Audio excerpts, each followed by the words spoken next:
I'm O.W. Root, and this is Pleasant Peninsula. It's an absolutely glorious fall day today. Just 10-10 perfect autumn. It's a little nip in the air. It's cool enough for a Mackinac jacket and wool.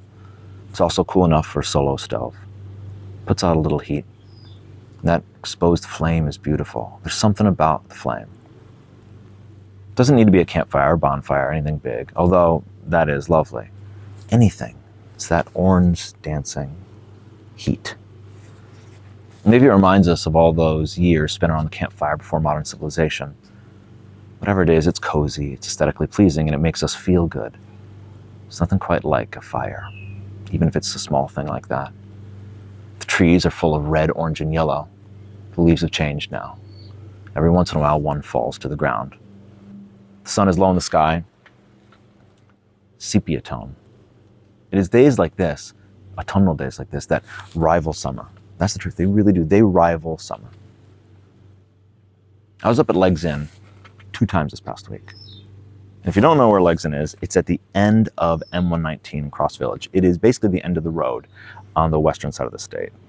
You just keep going and you end up at Legs Inn, and it's an unbelievable restaurant. It's just got an incredible history, great food, unbelievable view looking over the lake. You can see Beaver Island from the garden out back. Just a great vibe, a great place, incredibly special. If you can ever make it up to Legs Inn, you got to make it up to Legs Inn. But they are closed in the winter. This Sunday, right now, today, October 26th, is their last day until May. And it was packed this week, just absolutely packed. It was packed earlier in the week, and then even more packed Friday afternoon. I mean, the wait to get one of those little buzzy things that let you know your table's ready, that wait was 15 minutes. And then the wait after getting the buzzy thing, whatever you call it, it was like 30 minutes. Yeah, unbelievable. And you say to yourself, what the heck? How are there so many people way up here? I mean, there's no service at Legs Inn. I was with someone who had AT&T and they had 1 bar. I have Verizon, I have 0 bars, just the SOS symbol. So how is this place so crowded, so packed? There's line, and it's not even a small place. It's not like there's 3 tables available. It's a pretty large place. But you're packed, no service, end of the road, nothing else around there. It's just the middle of nowhere. Well, it's the color tour. M119, the tunnel trees, is absolutely stunning. It's absolutely stunning in summer. I mean, you can just rip it along that road. Coming back from the beach, from Middle Village Beach, going back down south toward the harbor, Petoskey, Charlevoix, you can just rip it. It's beautiful, just windows down, driving no shoes on.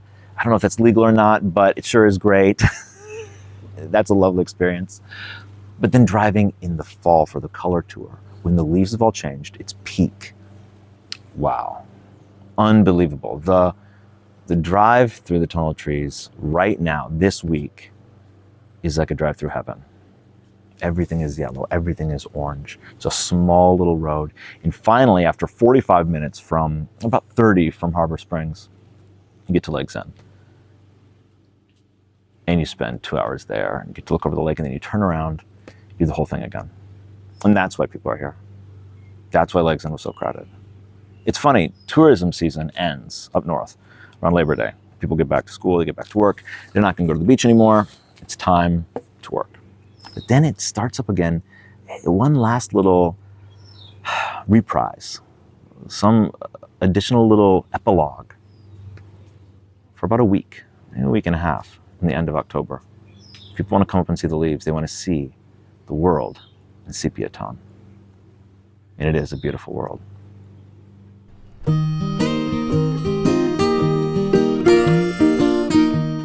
How Indian is Mount Pleasant?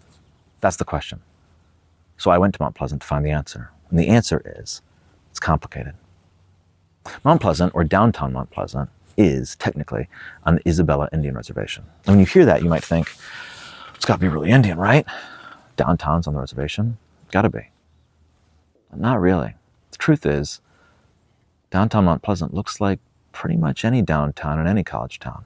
Got the restaurants, the bars, and liquor stores that you'd find in Lansing, Kalamazoo, Ann Arbor, or Mount Pleasant. So on paper, according to zoning law, downtown Mount Pleasant is very Indian. But in reality, it's not so Indian. You go a little farther outside of town, you come to the casino, and across from the casino, you've got a museum, Ziibiwing Center. The Ziibiwing Center is very Indian. It's a beautiful museum. It's well done. The displays are lovely. The information is well organized, and I learned a bunch, a lot I didn't know before. It is certainly very Indian. And outside, as you're leaving, there's a stop sign. As you're leaving the museum and getting on the main road, there's a stop sign to your right, red in English, and then there's another stop sign, a direct copy on your left side, written in an Indian language I don't understand. It's a striking scene. And it's certainly very Indian. Farther out in the country, deeper into the Isabella Indian Reservation, you come to Rosebush. Rosebush is a tiny little town. I don't even think there's a stoplight there. Just a couple stores, gas station, and the Ojibwe Baptist Mission. It's a church, and the sign above the front door has both English and the Indian language. Ojibwe Baptist Mission. And it's a striking scene. It's an incredible scene. Aesthetically, it's just perfect, and it says so much, tells such a story. And it is certainly Indian. Partly. Then you keep going out into the country on dirt roads. You have to take a couple dirt roads, and you're passing windmills, you're passing crops, you're passing huge fields, and you come to the Nottawa Indian Cemetery. It used to be the Red Man Cemetery. Now the Nottawa Indian Cemetery. It's quiet, it's still. There's no fence around the perimeter. It's just trees, tall trees, and surrounded again by crop everywhere. Massive farms, windmills as far as the eye can see in the horizon, and it's windy, and it's quiet, and it's still, and it's thought-provoking. It's exactly what you think or you want a cemetery to be. Gravestones are so old, many of them very old, so old that the names and the dates are being worn away by weather and time. It's a poetic scene, and certainly very Indian. History is interesting. The American story is complicated. History is complicated. How it works in the New World on the frontier. We come here, we meet other people,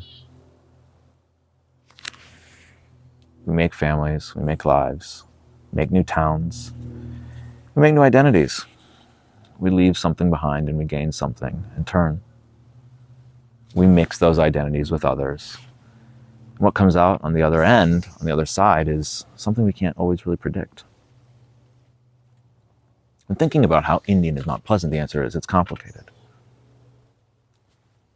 CMU is Chippewas, certainly Indian. I think about America too, lacrosse.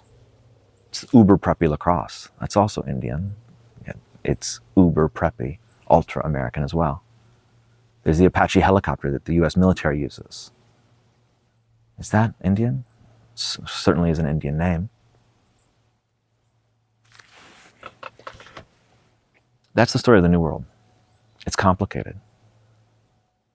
How we mix, how identities change, how stories fuse together and intertwine. It's poetry, really. And it is beautiful. And it is complicated. I'm O.W. Root for Michigan Enjoyer.